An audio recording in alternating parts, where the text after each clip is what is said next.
Hello again. There's so much to say tonight. I'm back at my parents' house for the evening, and I have a little sweet potato. I'm gonna make sweet potato fries as we have a little discussion here.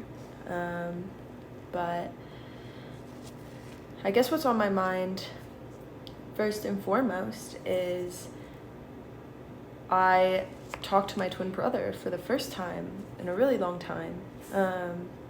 For the past 6 years, since he moved out when we were 18, our only conversations have been very brief and based in like necessity and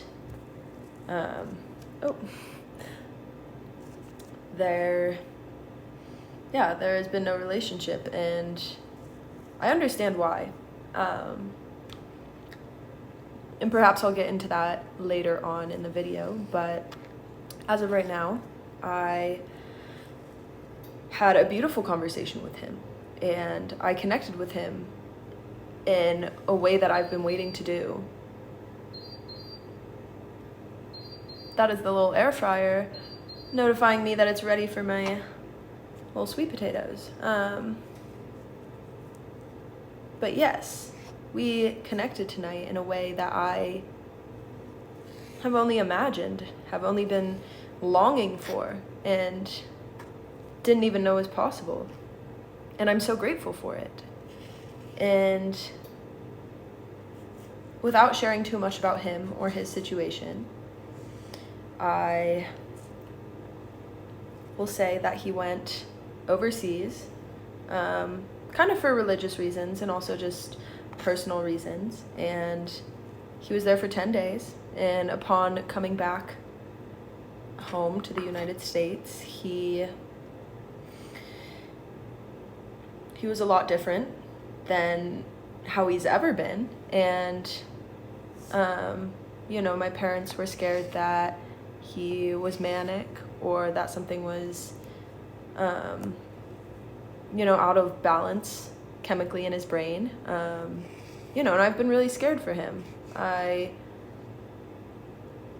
understand what they're saying, and from what they've told me, it sounds scary. And so I've been waiting to talk to him, and I talked to him tonight, and the way that he explained it to me made so much sense. He's so smart, he's so logical, and he's such a beautiful person. Imagine me as a man, a 6'3" man. But whether it's because we're twins, or whether it's because we grew up in the same household, or just simply because we're people, I understood what he was saying, and I understood him in a way that I don't think most people, if anybody in his life, has understood him. And he walked me through his thought processes, and he walked me through what happened when he was overseas, and I learned so much about him, and it was beautiful. It was really, really beautiful. Give me a moment to put a few little fries in the air fryer, and I will be back in just a moment. All right, I'm back again. But yeah, I think my parents' biggest fear right now, and understandably so, is that my brother is acting different than he's ever acted before. He's never spoken the way that he's speaking, and he's never moved with such intention and vigor and life and happiness. And so it's new and it's different.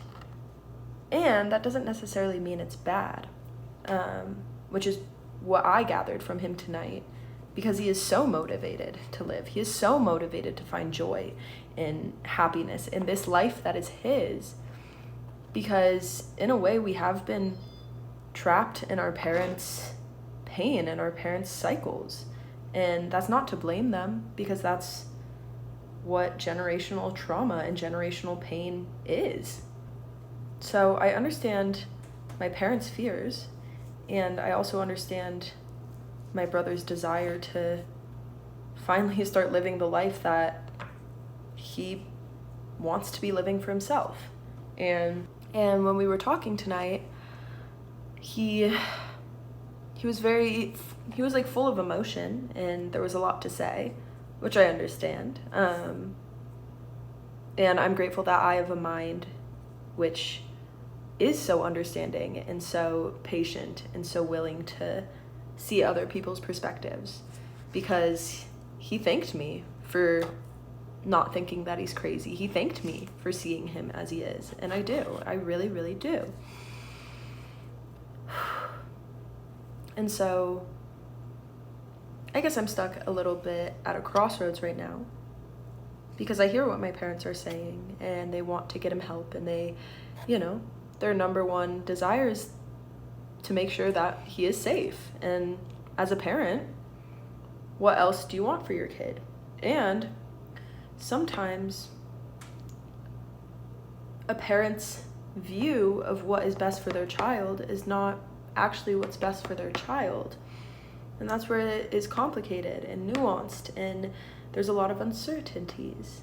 And especially because we are adult human beings now, we can choose what's best for us, even if nobody else in the world agrees with it, even if it isn't best for us.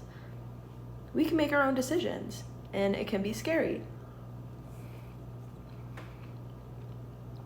And I trust my brother to do what he needs to do to live the most fulfilling life that he can.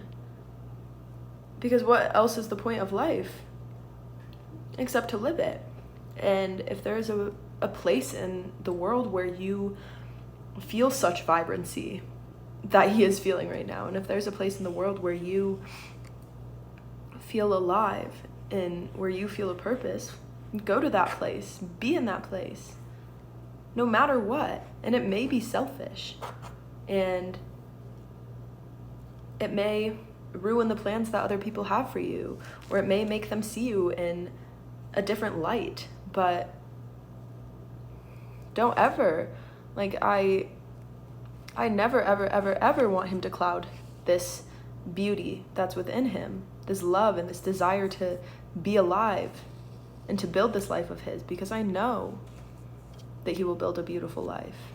He's so smart. He's so smart. And I'm so happy that I saw this side of him tonight, because he's never talked to me like this before. I've never known him before, and he's never known me. And yet he saw me too. He knows that, even if we haven't talked in years, he knows that I'm just as vibrant, and I'm just as beautiful, and I'm just as smart. And we're whole individual people. And that's a beautiful thing. It's really, really weird, and also really, really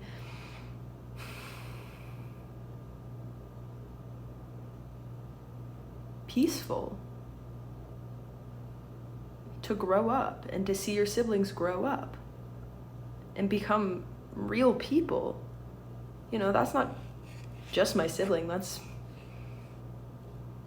a whole individual who's going out into society, and he's gonna create a family if he wants to have a family, and he's going to fall in love, and he's gonna write or dance or sing or become a politician, or there's so many possibilities, and that's a whole human being, and I love him, and I hope he feels this love that I have for him, because I feel the love that he has for me.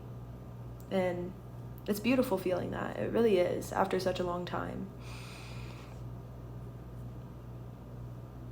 Also, my silly little sweet potato is coming along. I forgot to wash the outside of it, and the peel kind of tastes like dirt. And the skin kind of tastes like dirt. Actually, that piece was really good. But, what's a good meal without a little bit of dirt in it? What's a good meal without a little bit of trail spice? So we call it. Anyways, a lot of things are changing, and a lot of things are adding up, and a lot of things don't make sense, and a lot of things make sense. And God, this human experience is so beautiful. This human experience is, it's an unimaginable color. It simply cannot be predicted. It simply cannot be summed into a book or a song or a poem or a movie. I mean, we can try. A part of life can be summed into a movie, but there's so many of us, and there's so many different experiences, and there's so many different feelings, and all of it can change and change again and change again. It's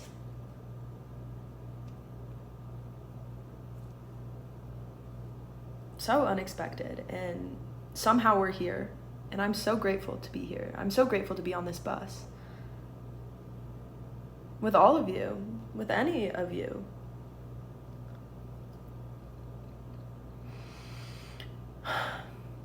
It's a trip. This is a trip in itself.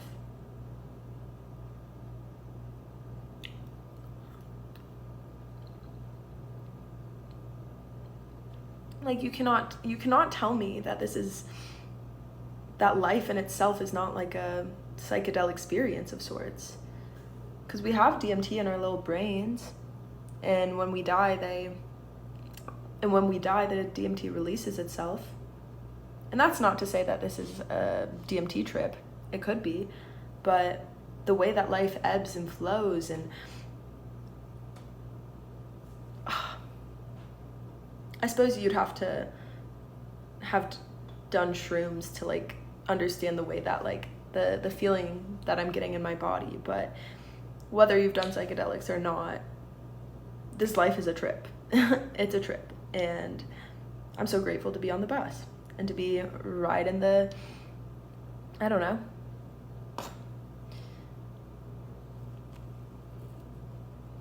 and to be taking whatever form of transportation that moves us through our individual journeys of life and also brings us together. How beautiful is that? Ah, and this is back to human connection.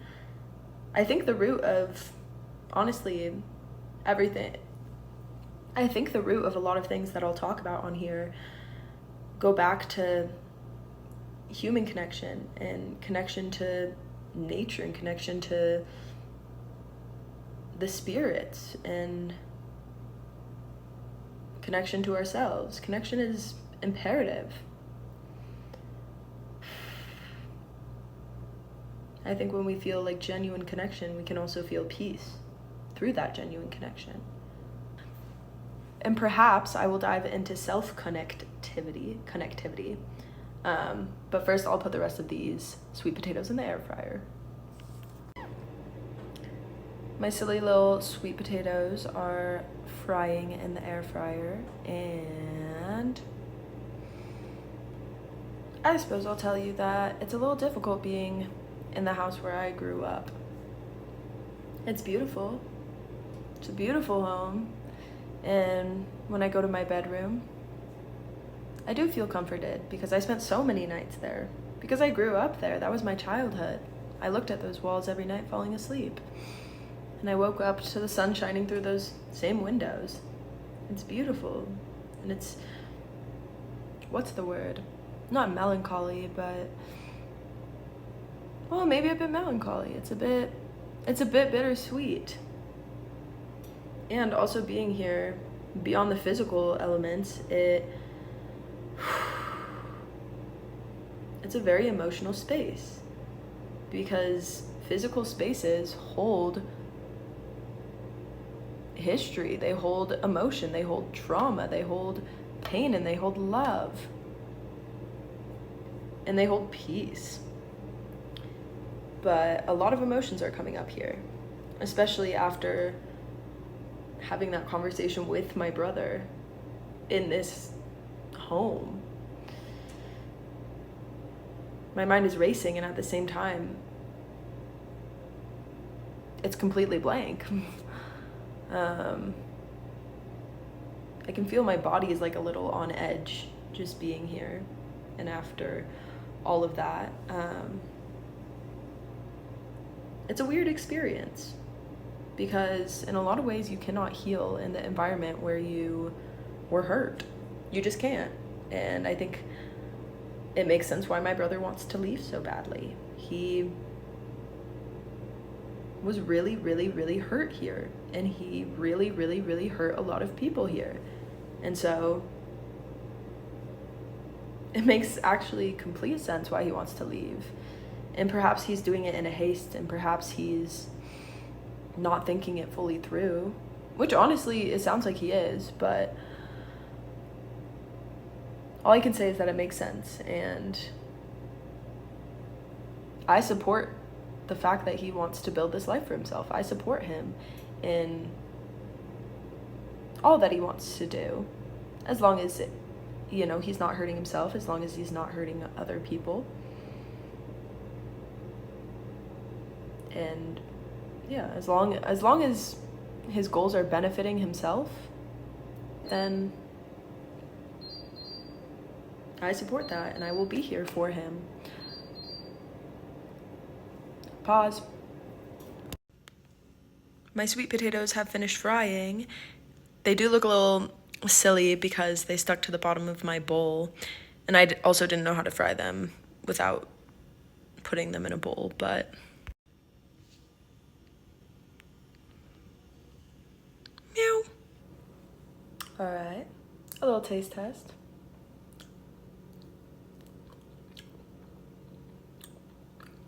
Pretty crispy.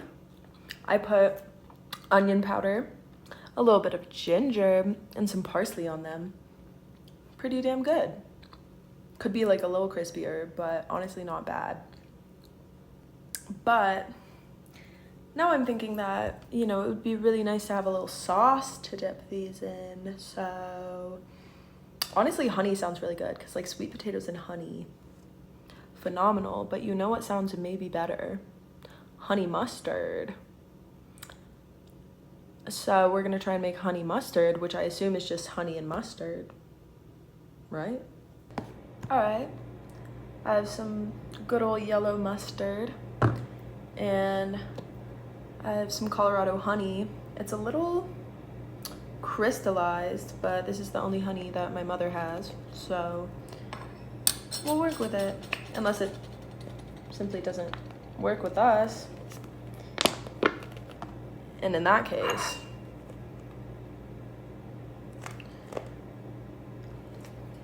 maybe I'll heat it up. Okay, let's try that again.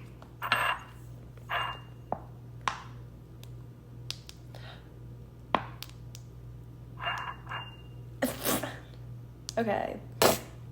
Ah! It just farted on me. Okay, we have our honey.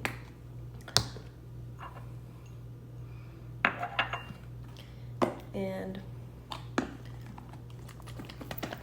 oh my gosh, I hate using ketchup, and when you forget to shake it and then the ketchup water comes out.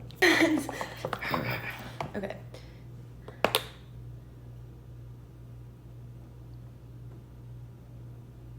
A little bit of mustard. I'm sorry, I stopped talking about our topic of conversation. Oops, the video cut out. But here we have a little bit of honey, a little bit of mustard. I assume that it's a 1-to-1 ratio. Maybe I'll add a little more mustard. But yes, I have diverted from the topic of conversation because I'm so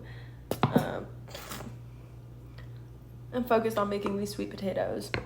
I also will mention that before making this, I did take an edible. I kind of forgot about it, but I don't know if it'll hit during the video. I don't know if it'll hit after. I don't know if it'll hit at all. I didn't take very much, but I guess we'll find out. And then these sweet potato fries will fucking hit if it does. Anyways, let's try this. Some sauce. Okay, okay.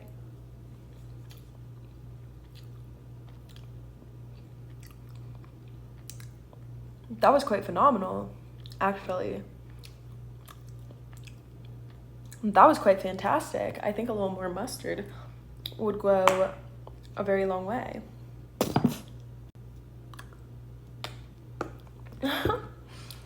um,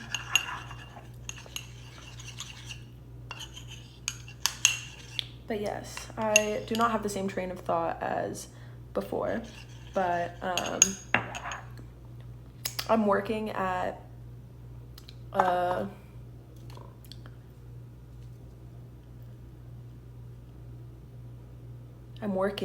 acute care center, and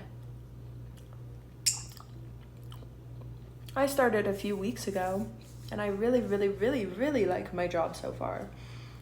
Of course, there's parts of it that feel mundane or, I don't know, kind of annoying or boring or whatever, as a job is sometimes. And I'm also learning so much. There's a lot of variation within this job. Every day is different. I'm excited to meet the patients every day.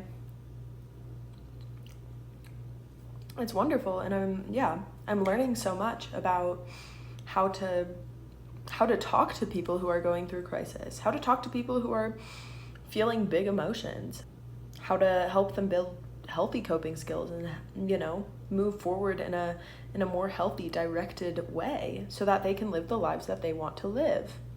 That's the whole point of all of this, is to live the lives that we want to live, because we are alive. And it wasn't our choice to be alive, but we are alive. And some of us are choosing to be alive, and some of us really don't want to be, but, you know, we are. And so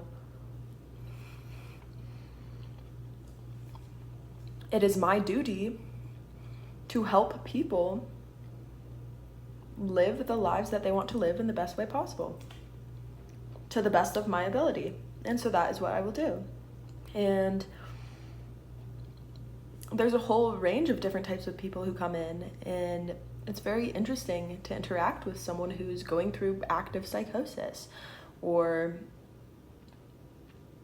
I don't know. It kind of is sad seeing someone going through withdrawals, but it also means that they are getting better. You have to get worse to get better sometimes, so I'm proud of them. And it feels really nice to be able to support someone, and for someone to say, hey, you supported me and I'm doing better now, thank you. It feels really, really good. Not only for me, but for them too. It feels good all around. This is a good thing we're doing. And of course, you know, some of the systems and practices don't fully align with how I would do things, or how I would run a psychiatric hospital. And at the same time, a lot of the systems are phenomenal. Our number one goal is safety and health. And we do a fantastic job promoting both. We have really good procedures for keeping ourselves safe and for keeping all the residents safe. We have, you know, procedures for how to talk to people, and we have so many resources, which is incredible. And everybody in my team, every single person that I work with, is compassionate and personable and smart, and is there for the same reason, which is to help these people, so that they can integrate themselves back into society,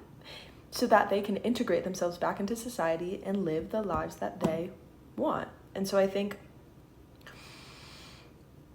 you know, I think I'm explaining this to you because, you know, my brother is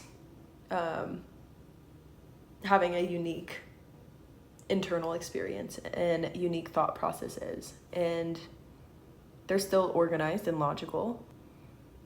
And I have an understanding of these things because I work with them and because I'm attuned to them. And it's quite damn beautiful. I'm grateful that our country has improved and evolved and strengthened our mental health services to help people who need it. Also, I know that my videos are unstructured and spontaneous and maybe all over the place. And that's how I am as well. So I'm not gonna make them any differently. And I'm not making these videos for anyone in particular. Honestly, more for myself and for documentation purposes. And if someone wants to watch, I appreciate your support and your perspective so much. I appreciate you so much.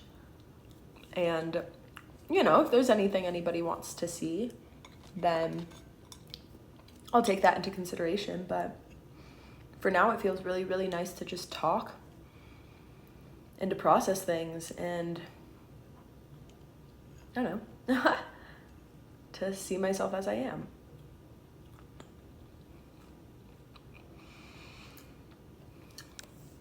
So I guess to close this video, I'll say that I'm very, very, very, very grateful for my brother and for my family and for myself. And I'm grateful for the privileges that we have in our identities and economically. And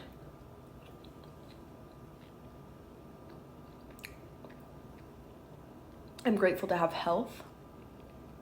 I'm grateful to have fresh food and clean water and clothes and friends and love. I'm so grateful for this life. And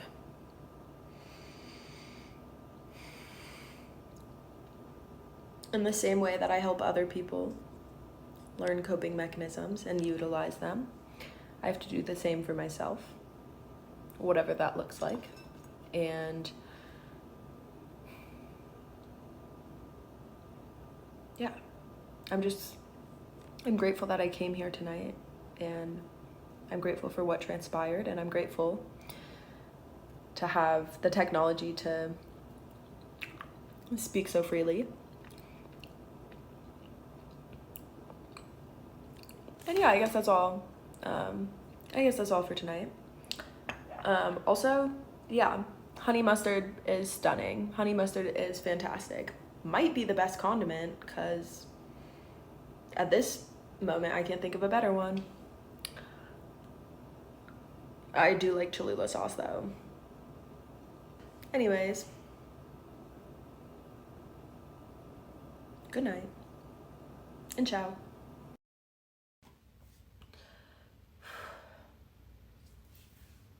I finished filming the video and ate the rest of my fries, and I don't know, I just came to sit downstairs and I find myself sitting on the floor sobbing for my mother. She's 2 stories above me, and just thinking of the pain, the amount of pain that she's been through. Because she hides behind herself. She says that she has had such a beautiful life and loves life. And I know that she does, and she means it, but at the same time, I see how sad and anxious and how much pain she's been in through all of this. And I wish she'd just be honest, because I feel that, and I've had to live that pain. She pushed it aside for so long, but life is not easy.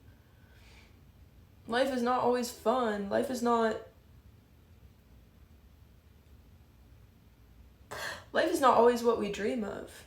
And I hope that it can be. I hope with everything in my heart and my soul and my being that it can be, but life is life, and it's unexplainable.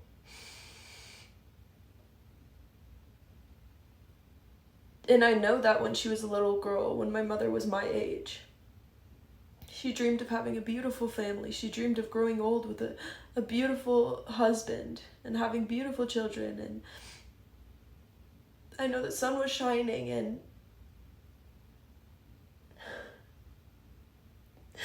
I know that in that dream we all loved each other.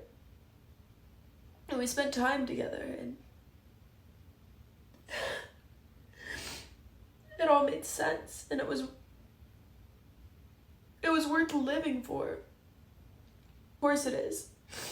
She's still beautiful, and I'm still beautiful, and so is my brother, and so is my father.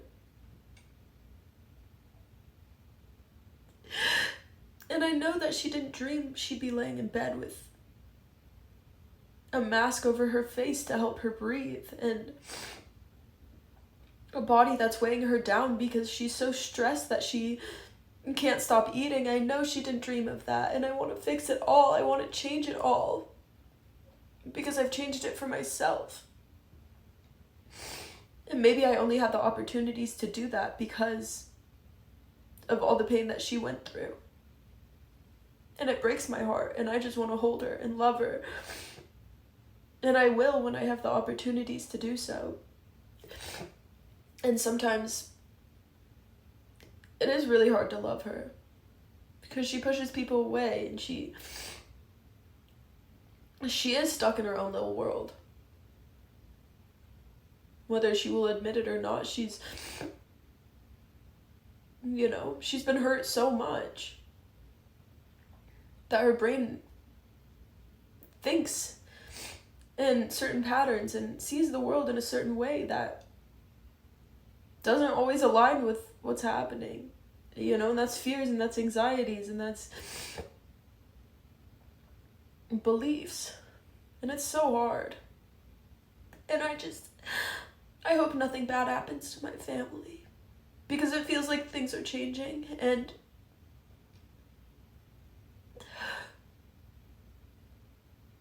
I know so many people go through this. This is what life is. You lose your parents, and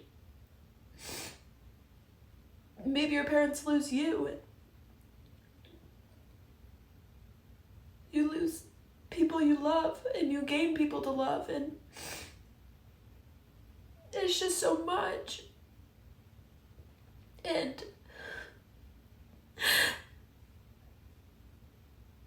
I know that tomorrow morning I'm gonna have lunch with my mother and my father, and I'm gonna be there, and I'm gonna be present, and I'm gonna love them, and I'm gonna see them.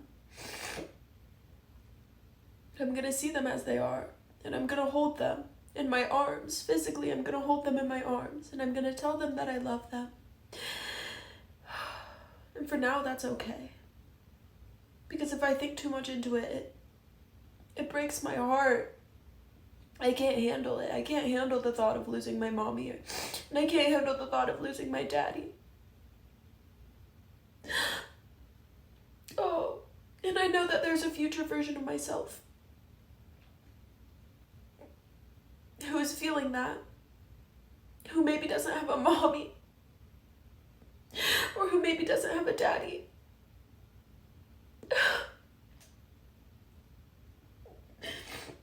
And I love her so much. She's so strong.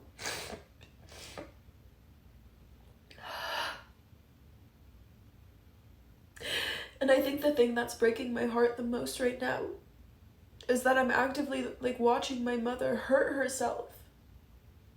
We went on a trip to Israel, and it was beautiful. It was the most beautiful thing I've experienced. It was beautiful.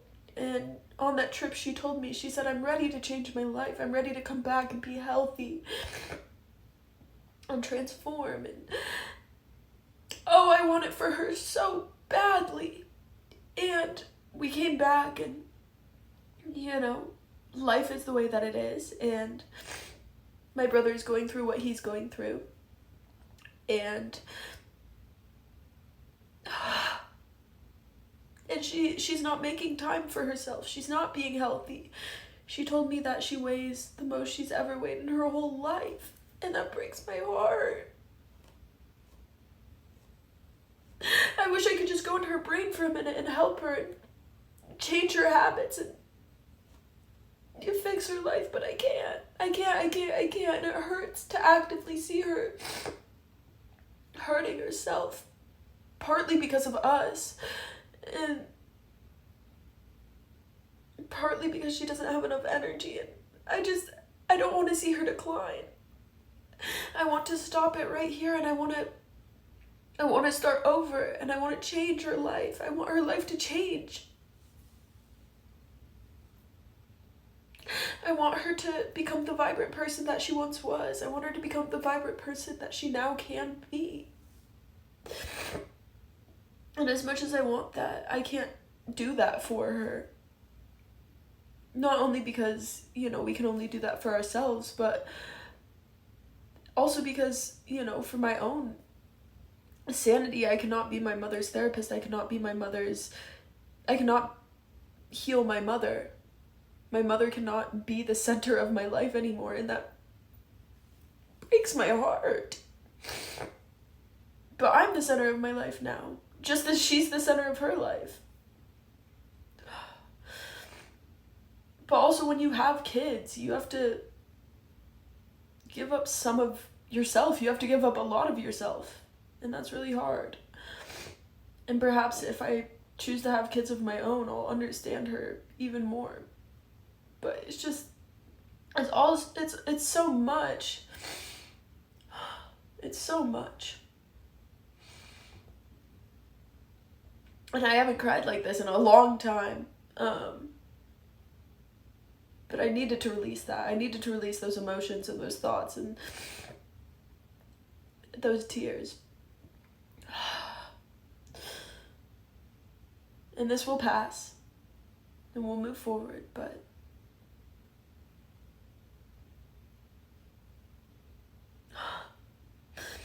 this deep-rooted love, it remains. And that's what all of this is coming from. It's love. I love these people.